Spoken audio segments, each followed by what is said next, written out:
আলাইকুম বন্ধুরা, সবাই কেমন আছেন? আমি আলহামদুলিল্লাহ আল্লাহর রহমতে ভালো আছি। এই যে আপনাদের মাঝে আমি একটা ভিডিও শেয়ার করলাম, সেটা হলো মশার হাত থেকে আমরা সবাই কিভাবে বাঁচতে পারি সেটাই আপনাদের সাথে শেয়ার করলাম। এই যে আপনাদের মাঝে শেয়ার করলাম, যেমন এই যে আমার ঘরের জানালা, এটা একটা আমার বেডরুম বলতে এটা খালি থাকে। আমাদের ঘরে দুইজন বাচ্চা আছে, ওরা খেলাধুলা করে, সেজন্য এমনিই থাকে, পড়ে থাকে, খেলাধুলা করে। আবার একটা টেবিল আছে, লেখাপড়া করে, পরিত্যক্ত রুম বলতে গেলে।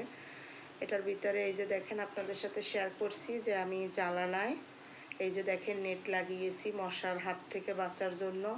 আপনারাও চাইলে এভাবে জানালায় নেট লাগিয়ে দিতে পারেন মশার হাত থেকে বাঁচার জন্য।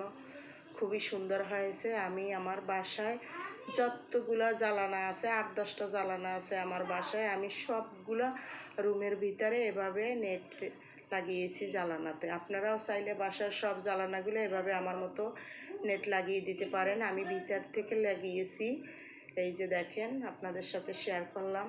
আপনারা ট্রাই করবেন। এখন যেহেতু বর্তমানে ডেঙ্গু মশার সিজন, সবাই তো শুনতে আছি চারদিকে ডেঙ্গুর জন্য মেডিকেল ভর্তি, আমারও ভয় হচ্ছে।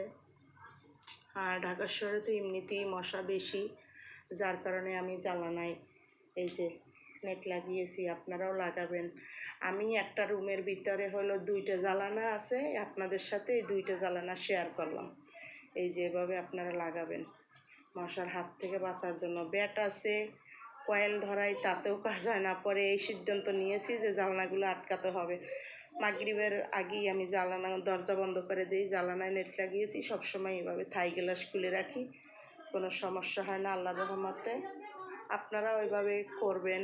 আর এটা হলো পরিত্যক্ত রুম, হালকা পাতলা শেয়ার করতেছি। যেমন মনে করেন এই যে একটা বোর্ড দিয়ে আমি একটা কাপড় চোপড় রাখার জন্য একটা আলমারির মতো তৈরি করেছি। এখানে আমার বাসার কাপড় চোপড়, পর্দা টর্দা এটার ভিতরে রাখি।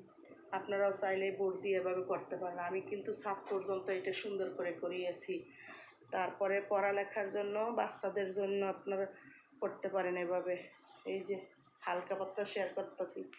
অ্যাকুরিয়াম একটা আছে, মাছগুলো সব মরে গেছে, অ্যাকুরিয়াম খালি পড়ে আছে, আবার মাছ আনে ছাড়বো।